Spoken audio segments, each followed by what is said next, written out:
Baik, selamat sore untuk kita semua. Pada kesempatan ini kita akan belajar materi tentang ikatan kimia, lebih khususnya ikatan kovalen dan ikatan ion. Yang pertama kita akan belajar tentang ikatan ion. Jadi ikatan ion itu sendiri adalah ikatan yang terjadi karena ada gaya tarik menarik antara elektron positif dan negatif. Kita ambil contoh saja di sini kita ambil contoh pada senyawa NaCl. Jadi di sini kita ketahui bahwa NaCl di sini merupakan senyawa golongan logam atau senyawa golongan 1A. Jadi di sini golongan 1A ini cenderung baik. Kita ambil contoh pada senyawa NaCl. Jadi Na dengan dia punya konfigurasi elektronnya itu 2, 8, 1, 11.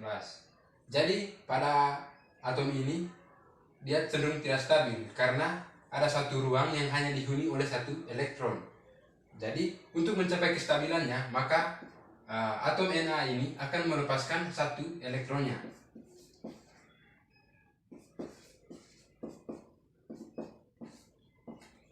Ya, baik, dengan hasilnya nanti jadi 28. Kemudian pada atom Cl dengan nomor atomnya 17 mempunyai konfigurasi elektronnya yaitu 2, 8, 7. Jadi di sini atom Cl belum stabil atau ada satu ruang yang tidak diisi penuh. Dari situ nanti Cl ini akan menarik elektron dari atom Na ini. Supaya stabil akan menarik elektron yang dilepaskan oleh atom Na. Sehingga dari konfigurasi yang sebelumnya nanti akan diubah menjadi 288 sehingga stabil. Oke, baik, itu saja untuk contohnya dari ion itu sendiri. Kemudian kita beralih kepada ikatan kovalen. Ikatan kovalen merupakan ikatan yang terjadi karena pemakaian bersama pasangan elektron. Saya ulangi lagi, ikatan kovalen itu merupakan ikatan yang terjadi karena ada pemakaian bersama elektron. Kita ambil contoh pada unsur H2. Ya, kita ketahui bahwa H di sini mempunyai satu elektron. Karena ada 2H, jadi di sini kita menuliskan 2H mempunyai satu elektron. Jadi untuk mencapai kestabilannya, bahwa atom ini akan menggunakan bersama elektronnya sendiri. Jadi begini. Ini menggunakan bersama elektron. Kemudian kita lanjut kepada ikatan kovalen. Jadi kita ketahui di sini juga ikatan kovalen itu ada ikatan kovalen polar dan ada ikatan kovalen nonpolar. Ada ikatan kovalen nonpolar. Jadi ikatan kovalen polar adalah ikatan yang salah satu atomnya berikatan mempunyai keelektron negativitasan tinggi. Kita ambil contoh di sini pada senyawa HCl. Baik. HCl.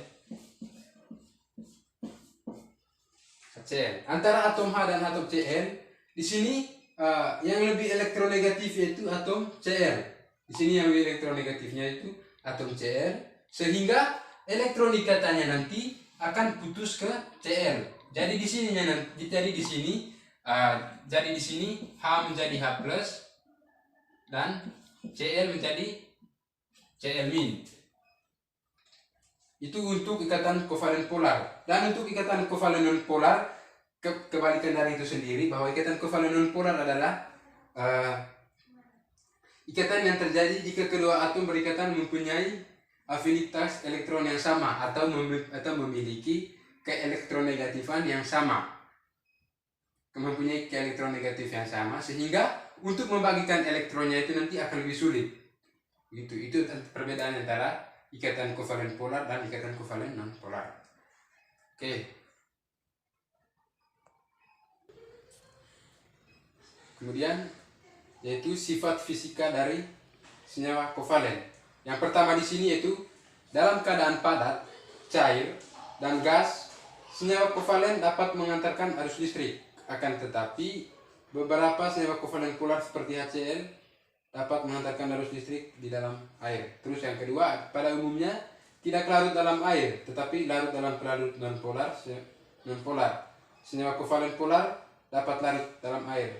Dan pada yang ketiga di sini, pada umumnya mempunyai titik lele dan titik didih rendah.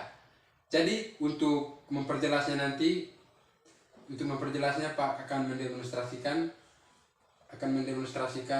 perbandingan antara sifat ikatan ion dengan kovalen polar dan non polar.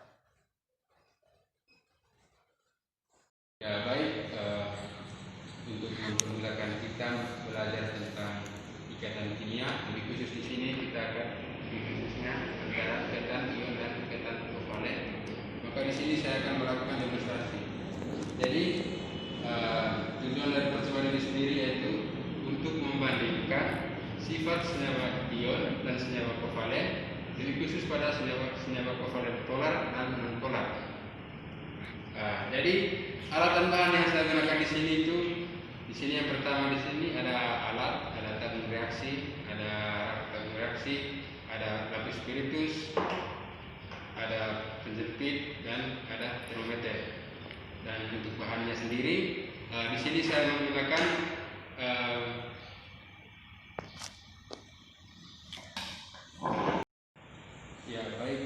untuk bahannya sendiri di sini saya menggunakan KCl sebagai senyawa ionik yang sudah ukur dalam tabung reaksi.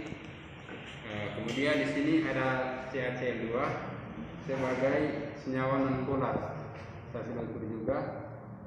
Dan di sini ada alkohol metanol sebagai senyawa polar. Jadi kita akan lanjut ke prosedur kerjanya. Di sini kita menyalakan spiritus terlebih dahulu. Dan untuk percobaan ini kita akan menguji perbandingan dari titik lele senyawa ionik dan senyawa kovalen, terutama kovalen polar dan non polar. Ya baik. Di sini kita akan menguji terlebih dahulu senyawa KCl dari kasih panas. Di sini kita akan kasih panas.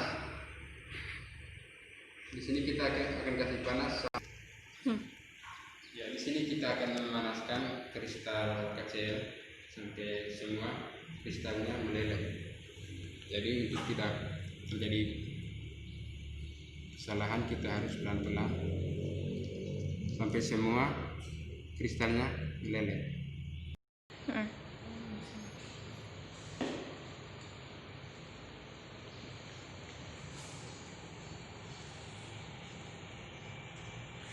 Bisa sistema telun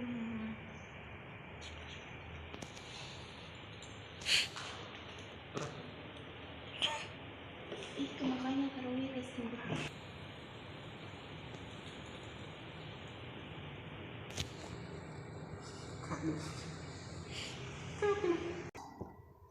Sudah.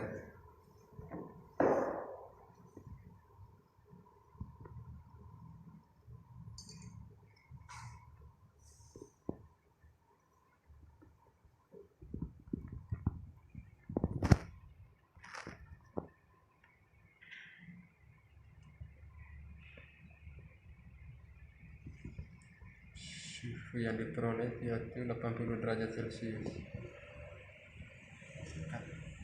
Kemudian di sini kita akan memanaskan CaCl2 dari senyawa non polar. Itu pertama dia ini.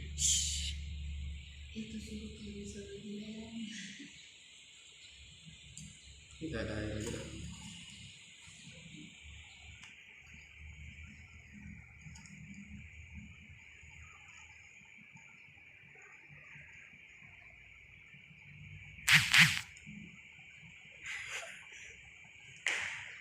Jadi suhu yang diperoleh yaitu 90 derajat Celcius.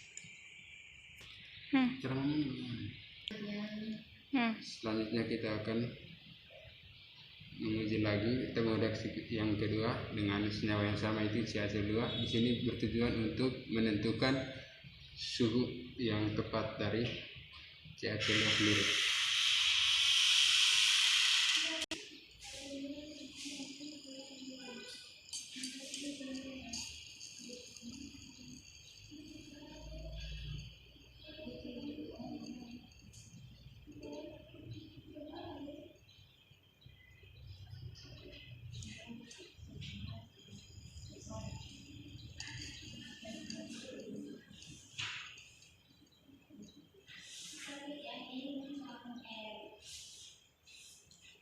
Ya, untuk tabung reaksi kedua suhunya tetap sama, yaitu 90 derajat Celcius.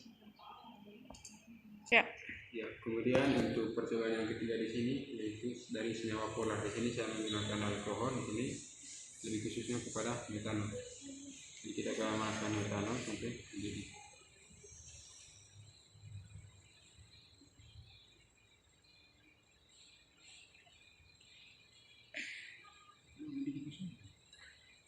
Sudah.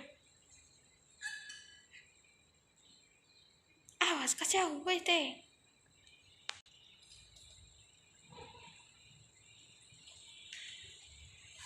Kasih jauh leh.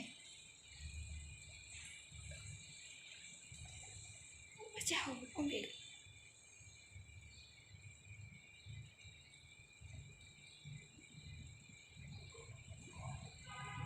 Jadi suhu yang diperoleh di sini yaitu 75 derajat Celcius.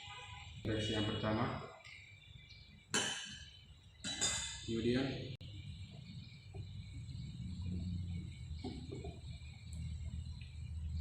ya, kita masuk secara bersamaan saja.